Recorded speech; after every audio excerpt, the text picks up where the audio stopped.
Halo teman-teman, balik lagi bersama kakak Kak Hizky di channel GEP Media. Oke, kali ini kakak akan membahas bagian kedua dari stoikiometri 2. Nah, di sini kakak udah menyiapkan 8 soal yang akan kakak bahas dalam video kali ini. Langsung saja kita ke nomor 8. Di sini kita punya aluminium klorida dengan MR-nya 133,5 sebanyak 61,5 gram. Direaksikan dengan menggunakan asam sulfat ya sebanyak 49 gram dengan MR-nya sama dengan 98. Jumlah mol aluminium sulfat dengan MR-nya 342 yang dihasilkan dari reaksi tersebut adalah sebanyak berapa? Yang pertama kali kita lakukan adalah menuliskan reaksinya, yaitu 2AlCl3 ditambah dengan 3H2SO4 menjadi Al2SO4 3 kali ditambah 6HCl. Nah, aluminium kloridanya AlCl3, sementara H2SO4 nya itu adalah asam sulfat, dan Al2SO4 3 kalinya itu adalah aluminium sulfat, sementara yang terakhir adalah HCl ya, atau asam klorida. Nah, setelah kalian menuliskan reaksinya, nah kita di sini perlu mencari yang namanya mol mula-mula, yaitu mol mula-mula dari AlCl3 dan H2SO4.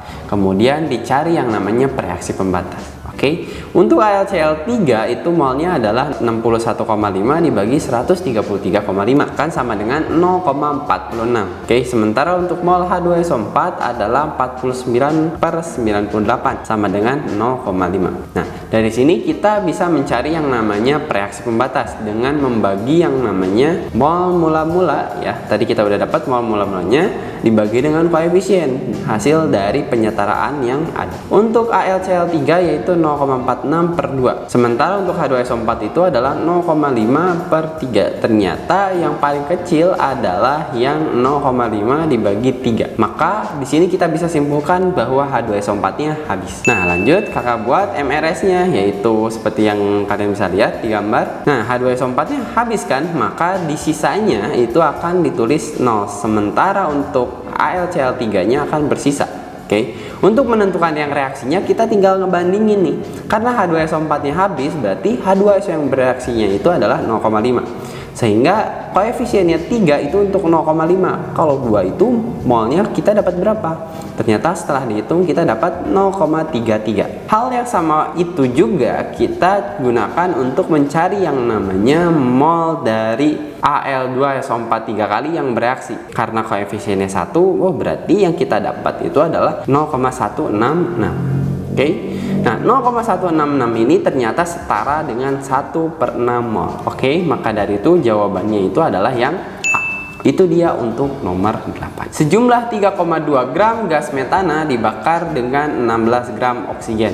Jumlah molekul H2O yang terbentuk adalah berapa? Oh, berarti di sini yang pertama kali kita lakukan adalah menuliskan yang namanya persamaan reaksi. Nah, untuk gas metana itu maksudnya adalah CH4 ditambah dengan oksigen atau O2. Oke.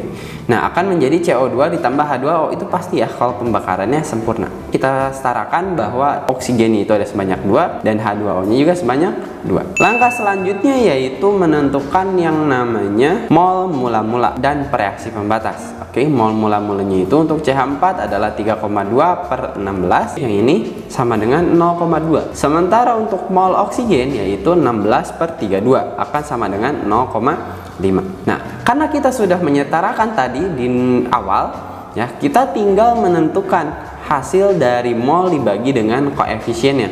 Untuk CH4 itu 0,2 dibagi 1. Sementara untuk yang oksigen itu 0,5 dibagi 2. Ternyata yang paling besar itu hasilnya yang oksigen. Oh, berarti kesimpulannya adalah CH4 itu akan habis ya ketika bereaksi. Nah, kemudian kita buat nih MRS-nya. Mula-mulanya, reaksinya, dan sisanya. Karena CH4 itu sisanya 0 atau habis, maka kakak bisa tulis 0 ya pada baris S kolom CH4. Sehingga banyaknya CH4 yang bereaksi adalah 0,2. Dengan menggunakan perbandingan koefisien CH4 itu 1, sementara oksigen itu 2, maka kakak bisa mencari yang namanya jumlah mol O2 yang bereaksi, yaitu 0,4. Maka yang bersisa adalah 0,1. Oke, kita bisa mencari mol dari CO2 dan H2O itu menggunakan proses yang sama. Sehingga di sini kakak dapat mol CO2 yang terbentuk adalah 0,2. Sementara mol H2O yang terbentuk adalah sebanyak 0,4. Nah, karena kita di sini itu adalah mencari jumlah molekul H2O, maka kita akan menggunakan rumus JpH2O. Itu akan sama dengan mol atau jumlah partikel. Partikel itu bisa atom, bisa molekul, ion, dan lain-lain. Oke? Mol dikali bilangan Avogadro atau L itu akan sama dengan 0,4 dikali dengan 6,02 kali 10 pangkat 23. Sehingga hasilnya adalah 2,408 kali 10 pangkat 23 alias yang D. Oke, itu dia nomor 9. Senyawa XO memiliki perbandingan massa atom X terhadap O, ARO-nya itu sama dengan 16 sebesar 5:2. Ya, ini kurang tadi di soalnya. Massa atom relatif X itu adalah berapa? Oke, nah ini cukup mudah ya. Kalian tinggal membandingkan saja antara massa dari X dibagi dengan AR-nya ya, dikalikan itu akan sama dengan perbandingan massa dari O dibagi dengan MR-nya. Sehingga kita bisa menggunakan rumus berikut ya. ARX sama dengan 2 kali ARO dibagi dengan massa O dikali dengan massa X. Oke. Nah, 5:2 itu kita ibaratkan saja masanya. Untuk X 5, untuk O 2. Sehingga 2 kali 16 itu AR-nya dikali 5. Itu massa dari X dibagi 2. Maka hasilnya adalah 80. Oh, berarti massa atom relatif R atau AR dari X itu sama dengan 80. Oke, itu dia nomor 10. Perhatikan reaksi berikut. 8NH3 ditambah 6NO2 menjadi 7N2 ditambah dengan 12 H2O. Dalam wadah tertutup, 0,4 mol NH3 direaksikan dengan 0,5 mol NO. Ya, jika reaksi berlangsung sempurna, zat yang tersisa adalah berapa? Nah, kalau cuma ditanyain yang namanya zat yang tersisa, berarti kita harus mencari yang namanya reaksi pembatas. Ingat kan? Rumus reaksi pembatas itu adalah pembagian antara mol dibagi dengan koefisiennya. Cari yang paling terkecil, itu adalah reaksi pembatas. Nah, kita kan sudah punya yang namanya mol mula-mula dari reaktan yang ada. Ya, untuk NH3 itu 0,4 ya, seperti yang ada di soal. Sementara untuk NO2 ya, itu adalah 0,5.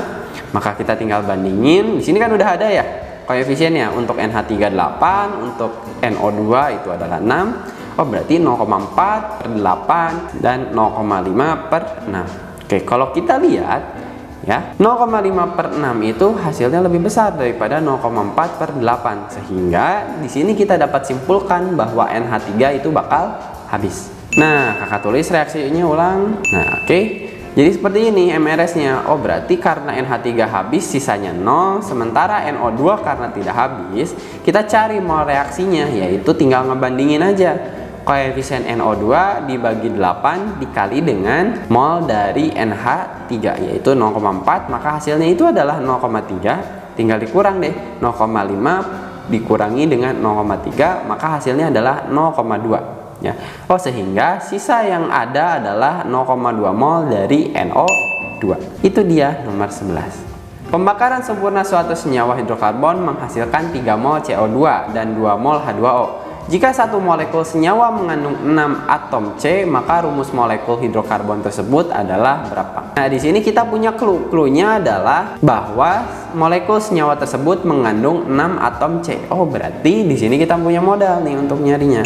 Nah, nanti di sini kakak bisa tulis C6HY. Oke, karena di sini udah dikasih tahu kan bahwa banyaknya atom C di senyawa tersebut adalah sebanyak 6. Maka kakak tulis C6H Y. Kenapa H-nya itu ditulis Y? Karena H-nya itu di sini belum diketahui. Nah, tugas kita di sini adalah untuk mencari yang namanya Y tersebut, nilainya berapa. Sehingga nanti kita bisa tahu rumus kimia dari senyawa tersebut itu adalah apa. Nah, di sini kakak bisa tulis, ingat ya, kalau misalkan ada hidrokarbon dibakar itu kalau sempurna itu menghasilkan yang namanya CO2 ditambah dengan H2O. Oke, karena di sini kita udah tahu C-nya 6. Oh, berarti CO2-nya kita kaliin 6. Sementara H-nya kan belum tahu nih, masih Y. Oh, sehingga ditambah Y per 2. Karena Y per 2, karena di sini H-nya udah 2, dikalikan Y per 2 kan hasilnya Y ya. Pas nih sama yang ada di sebelah kiri. Nah, di sini kita pakai perbandingan. Ternyata dengan koefisien 6, ya CO2 itu akan menghasilkan yang namanya 3 mol CO2. Sementara untuk Y/2 koefisiennya itu akan menghasilkan 2 mol. Nah, menggunakan perbandingan seperti berikut, 6/Y/2 sama dengan 3/2. Oke, maka nilai Y-nya itu akan sama dengan 8. Karena kita udah tahu nih nilai Y-nya, sehingga kita bisa menentukan rumus kimianya ya. Rumus kimianya itu atau RM-nya itu adalah C6H8. Oke, jawaban yang tepat adalah yang B untuk nomor 12 ini. Kita lanjut ke nomor 13. Suatu atom mempunyai 2 isotop dengan masing-masing 90 dan 92.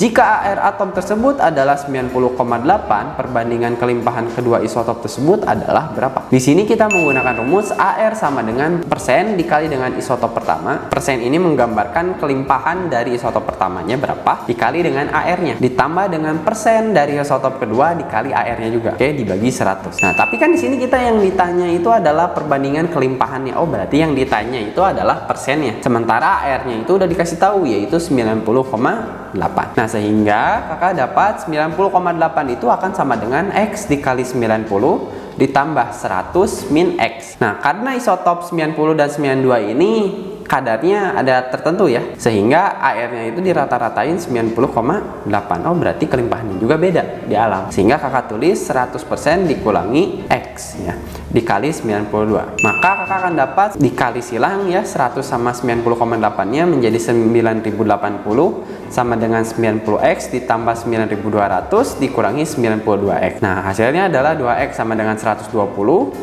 ya. X-nya akan sama dengan 60. Oh, berarti di sini kita udah tahu nih, isotop yang pertama kandungannya itu ada sebanyak 60% di alam. Sementara untuk yang isotop kedua ya tinggal dikurangin, 100 dikurangi 60 seperti yang ada di bawah. Nah, sehingga perbandingan antara isotop 1 dan isotop 2 itu adalah 60/40 alias 3/2. Oke, maka dari itu jawabannya adalah yang C. Oke. Seperti itu untuk nomor 13. Nomor 14, sebanyak 3 mol padatan Fe2O3 direaksikan dengan 6 mol C menurut reaksi berikut. 2 Fe2O3 ya solid ditambah 3 C solid menjadi 4 Fe solid ditambah 3 CO2 gas. Ketika terbentuk 3 mol gas, jumlah semua padatan dalam campuran reaksi itu adalah berapa? Oke, sebenarnya 3 mol dan 6 mol ini adalah sebagai pengecoh ya. Kalian di sini itu hanya menghitung yang namanya mol reaksinya aja atau yang digunakan dalam reaksi ini sehingga membentuk yang namanya 3 mol gas ya. Gas di sini itu adalah CO2. Maka dari itu, kakak bisa mencari yang namanya mol padatan. Padatan di sini itu ada Fe yang pertama, yang kedua itu ada C, yang ketiga ada Fe2O3. Sehingga kakak bisa pakai rumus NFe2O3 itu sama dengan koefisiennya yaitu 2 dibagi dengan koefisien gas yang terbentuk yaitu CO2 dengan koefisiennya 3 dikali mol dari CO2 yang terbentuk itu adalah 3 mol, sehingga 2/3 dikali 3 sama dengan 2. Nah, untuk mencari mol C juga kayak gitu, kalian bandingin aja koefisiennya. Koefisien C-nya 3, koefisien dari CO2 nya itu 3 juga dikali 3, hasilnya adalah 3. Sementara untuk mol Fe ya koefisiennya 4 ya, seperti yang ada dalam persamaan reaksi, dibagi 3 dikali 3 hasilnya adalah 4. Nah, sehingga kita bisa tulis semuanya kayak gini.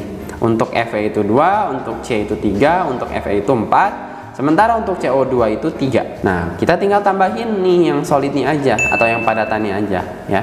Akan sama dengan 2 tambah 3 tambah 4 sama dengan 9. Oke, berarti jawabannya untuk nomor 14 adalah A. Kita lanjut ke nomor yang terakhir. Suatu senyawa yang mempunyai massa molar 562 mengandung 20,1 gram merkuri. Ya, merkuri itu Hg ya atau raksa. Dan 8 gram brom atau Br. Jika RH adalah 201 dan Br adalah 80, rumus molekul senyawa tersebut adalah berapa? Nah, caranya untuk mengetahui yang namanya rumus molekul itu kita harus mengetahui yang namanya perbandingan mol antara Hg dan Br dalam senyawa tersebut. Oke, kan di sini kita udah dikasih tahu nih massa dari Hg-nya atau raksanya itu adalah 20,1, sementara Br-nya adalah 8 gram. Oke, sehingga kakak bisa tulis kayak gini. Hg dibanding Br itu sama dengan 20,1 dibagi 201. dibanding dengan 8 dibagi 80. Maka hasilnya sama nih, 0,1 banding 0,1 alias 1 banding 1. Oh, dari itu kakak bisa nentuin nih rumus molekulnya. Rumus molekul itu ditentukan dengan gini. MR-nya tadi kan udah dikasih tahu nih, MR-nya 562. Itu sama dengan N. N itu sebagai pengali terhadap rumus kimia yang ada ya, atau rumus empiris. Nah, rumus empirisnya itu didapatkan dari sini. Hg-nya 1, Br-nya 1, sehingga kakak tulis Hg1 Br1. Nah, nanti N ini akan mengalihkan angka 1 sama satunya lagi. Oh, berarti Hg-nya itu 201 dikali 1 jumlahnya ditambah 80 Ar dari Br dikali 1 ya. Dijumlahin nanti hasilnya adalah 281 dikali N. Nah, nanti kita dapat nih N-nya sama dengan 2. Nah, karena kita udah tahu nih N-nya sama dengan 2, maka kita tinggal ngalihin aja. N-nya dikali Hg1 dikali Br1. Oh, berarti Hg-nya jadi 2 dan Br-nya juga jadi 2. Oke? Sehingga jawabannya untuk nomor 15 ini adalah yang D. Oke? Itu dia nomor 15 atau nomor yang terakhir. Oke, mungkin untuk pertemuan stoikiometri 2 bagian 2 ini kakak cukupkan sekian. Kurang lebihnya mohon maaf. Assalamualaikum warahmatullahi wabarakatuh. Tetap semangat untuk menghadapi UTBK 2022. Oke, semangat.